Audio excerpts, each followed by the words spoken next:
Hello and very warm welcome to the Tax Express. आज के इस वीडियो में हम चर्चा करेंगे शेयर्स की सेल्स पर लगने वाले कैपिटल गेन्स टैक्स की। इनकम टैक्स लॉ के तहत कैपिटल गेन्स दो तरह से लगता है, short term and long term. Shares के केस में शॉर्ट टर्म या long term capital gains decide करने के लिए शेयर्स का होल्डिंग पीरियड इम्पॉर्टेंट है।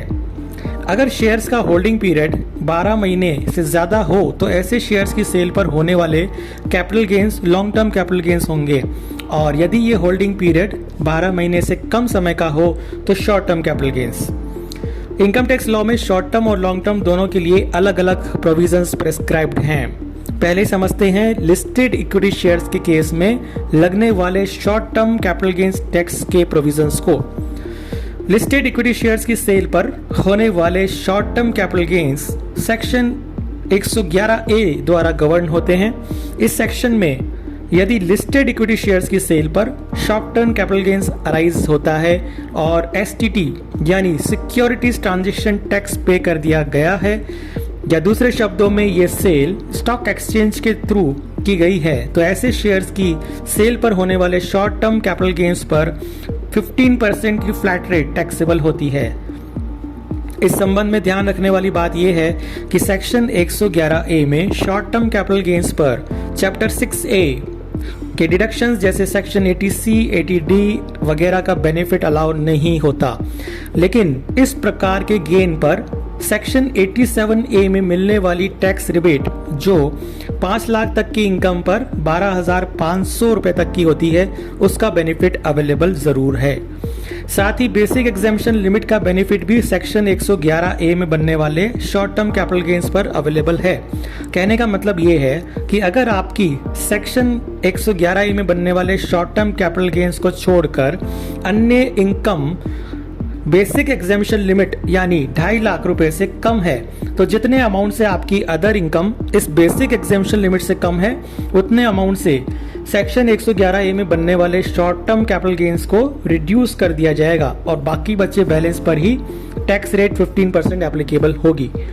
फॉर एग्जाम्पल, आपका short term capital gain 111A में 15,000 है और अदर इनकम यानी इस तरह के शॉर्ट टर्म कैपिटल गेन्स को काउंट करने के अलावा अदर सोर्सेस की इनकम 2,35,000 है, जो कि बेसिक एग्जेम्पशन लिमिट 2.5 लाख से 15,000 कम है। तो इस केस में सेक्शन 111A में बनने वाले शॉर्ट टर्म कैपिटल गेन्स के अमाउंट यानी 15,000 को इस डिफरेंस यानी कि 15,000 से कम कर दिया जाएगा, और अकॉर्डिंगली यहाँ पर कोई भी short term capital gains tax नहीं बना, क्योंकि पूरा अमाउंट जो शॉर्ट टर्म कैपिटल गेन्स का था वह बेसिक एग्जेम्पशन लिमिट के डिडक्शन से कवर हो गया। अब बात आती है long term capital gains tax की।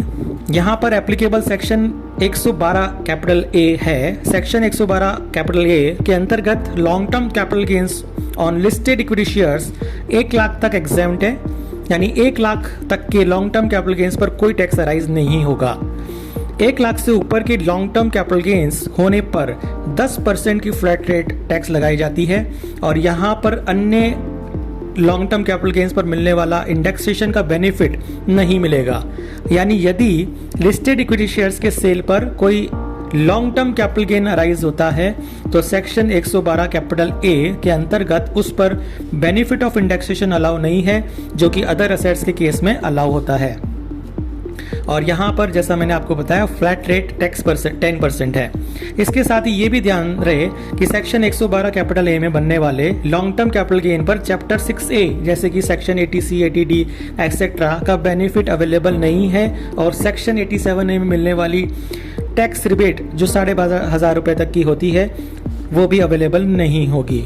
लेकिन सेक्शन 111 कैपिटल A की तरह सेक्शन 112 कैपिटल A में बनने वाले लॉन्ग टर्म कैपिटल गेन्स पर भी बेसिक एग्जेम्पशन लिमिट का बेनिफिट अवेलेबल है। फॉर एग्जाम्पल, अगर लॉन्ग टर्म कैपिटल गेन्स को छोड़कर आपकी other income basic exemption limit से कम है, तो जितने अमाउंट से ये इनकम बेसिक एग्जेम्पशन लिमिट से कम होगी, उतने ही अमाउंट से सेक्शन 112A में बनने वाले लॉन्ग टर्म कैपिटल गेन्स को रिड्यूस कर दिया जाएगा, और बाकी बचे बैलेंस पर ही 10% की फ्लैट रेट से टैक्स लगेगा। सेक्शन 111A और 112A में फ्लैट टैक्स रेट 15% और 10% प्रोवाइड की गई है, और इस फ्लैट रेट का मतलब ये होता है कि इस प्रकार के कैपिटल गेन्स को आपकी नॉर्मल इनकम जो इनकम टैक्स के नॉर्मल स्लैब में आती है उससे अलग काउंट किया जाएगा और प्रेस्क्राइब टैक्स रेट इस तरह की इनकम पर एप्लीकेबल की जाएगी। शेयर्स के केस में एप्लीकेबल इन दोनों सेक्शंस और कैपिटल गेन्स के नॉर्मल सेक्शंस में ये डिफरेंस है कि अदर देन शेयर्स किसी भी अन्य असेट पर कोई short term capital gain arise होता है तो वह आपकी नॉर्मल इनकम के साथ टैक्स कैलकुलेशन में काउंट किया जाता है, यानी उस पर नॉर्मल स्लैब रेट ही एप्लीकेबल होती है। लेकिन सेक्शन 111A में बनने वाले शॉर्ट टर्म कैपिटल गेन्स जो लिस्टेड इक्विटी शेयर्स पर होते हैं वहां पर फ्लैट रेट 15% एप्लीकेबल होती है। इसी तरह अन्य असेट्स पर होने वाली long term capital gains section 112 में टैक्सेबल होती है, जिस पर 20% टैक्स रेट लगाई जाती है और साथ में इंडेक्सेशन का बेनिफिट भी अवेलेबल होता है। जबकि लिस्टेड इक्विटी शेयर्स के केस में बनने वाले LTCG यानी long term capital gains section 112A में टैक्सेबल होते हैं और उन पर 10% की flat rate without indexation apply होती है।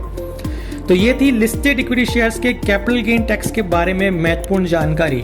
वीडियो को लाइक शेयर करना ना भूलें और चैनल को सब्सक्राइब करके बेल आइकन प्रेस करें ताकि आपको tax related updates, query resolutions और अन्य बहुत सी इंपॉर्टेंट जानकारी और नॉलेज मिलती रहे। धन्यवाद।